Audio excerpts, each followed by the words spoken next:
오늘 말씀은 말라기서 2장 10절에서 16절까지의 말씀입니다.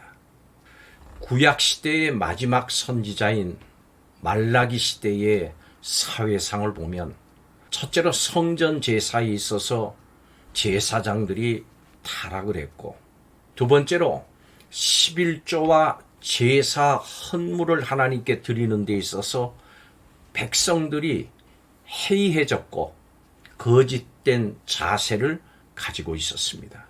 그리고 세 번째로 이스라엘 백성들의 가정에 몰락이 있었습니다. 이 이유는 평강의 도를 지키지 않았기 때문입니다. 그래서 말라기는 이 사실을 백성들에게 깨우치기를 원했습니다.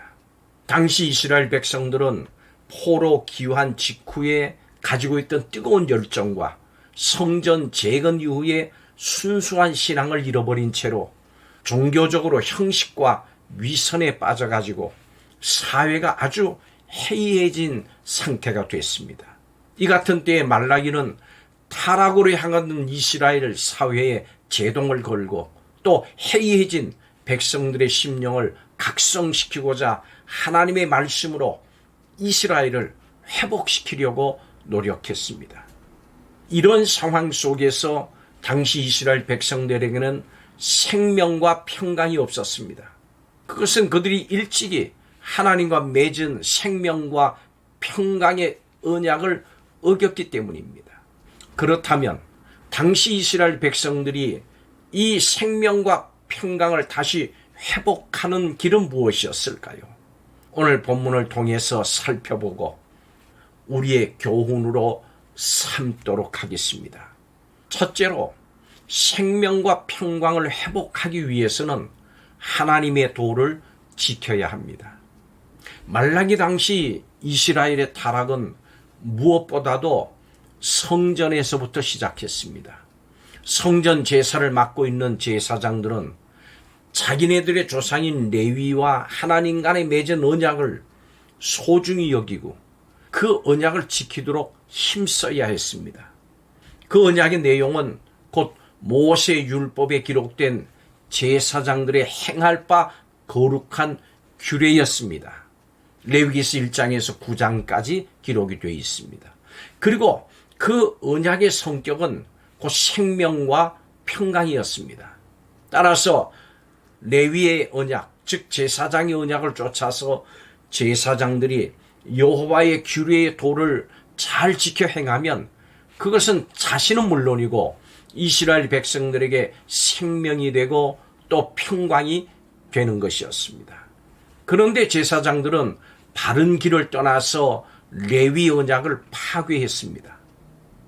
그래서 자신들도 그 도에서 넘어졌고 많은 사람들도 또한 율법에 거치게 됐습니다. 그 결과로 이스라엘 땅에는 생명이 없었고 평강이 없었습니다.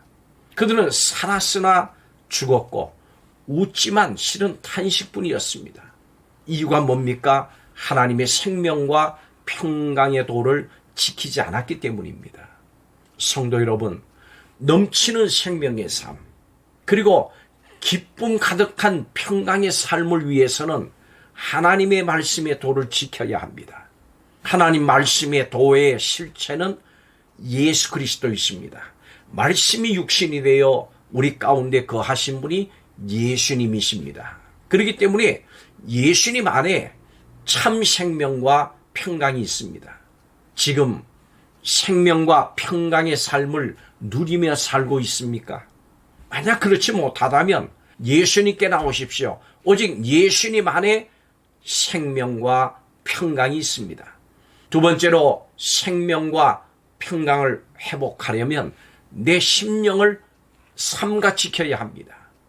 말라기 당시 이스라엘 사회의 중요한 문제점은 이 가정의 문제였습니다.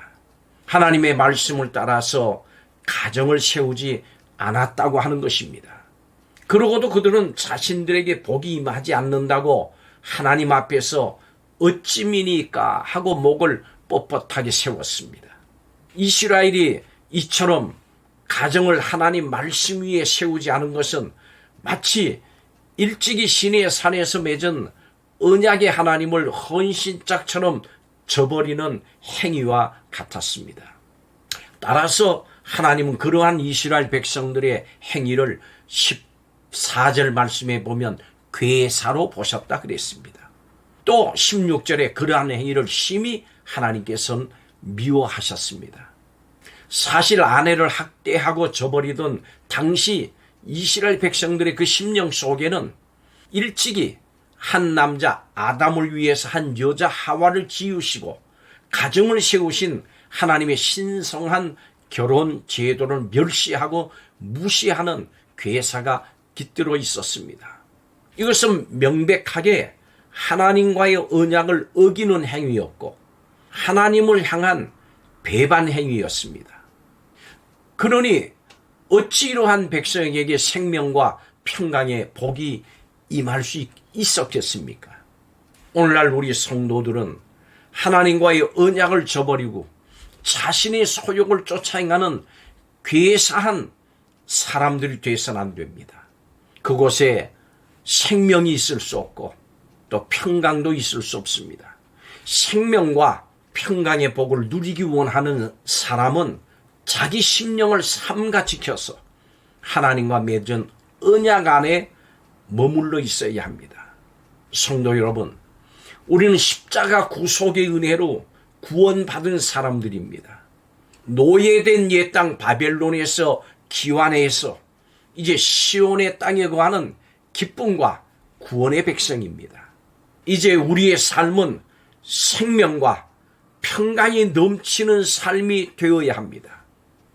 만약 그렇지 못하다면 그 원인이 어디에 있다고 생각하십니까? 재물이나 권세가 없었을까요? 아니면 넓고 편안한 집이 없었을까요? 결코 아닙니다. 오늘 말씀에서 우리는 그 참된 이유를 찾아볼 수 있습니다. 그것은 하나님의 말씀의 도에서 벗어나서 다른 엉뚱한 곳에 헤매고 있기 때문에 그렇습니다. 또한 내 심령을 삼가 말씀 안에서 굳게 지키지 못하고 하나님의 말씀이 아닌 육신의 정욕, 안목의 정욕, 이생의 자랑, 탐욕, 야망, 질투, 노여움, 자만심 이런 것들을 쫓아 행하기 때문입니다. 잠언서 4장은 이렇게 말씀합니다. 무릇 지킬 만한 것보다 내 마음을 지키라. 생명의 근원이 이에서 남이니라. 여러분, 마음을 세상에 뺏겨서는 안 됩니다. 마음을 세상에 내어줘서는 안 됩니다. 우리는 이제 이 사실을 깨닫고 하나님의 말씀을 따라 행하고 또한 나의 심령을 말씀 안에서 삼가 지켜나감으로 날마다 생명과 평강의 삶을 살아가겠다고 이 시간 다시 한번 결단하시기 바랍니다. 기도하겠습니다. 죽음과 갈등이 가득 찬 우리의 삶 속에 하나님 주신 생명과 평강이 회복되기를 간절히 원합니다. 하나님의 말씀을 지켜 행하고 하나님의 말씀으로 내 심령을 지킬 수 있도록 은혜를 베풀어 주시옵소서. 생명과 평강이 넘치는 삶이 회복되기를 간절히 원하며 예수님의 이름으로 기도하옵나이다. 아멘.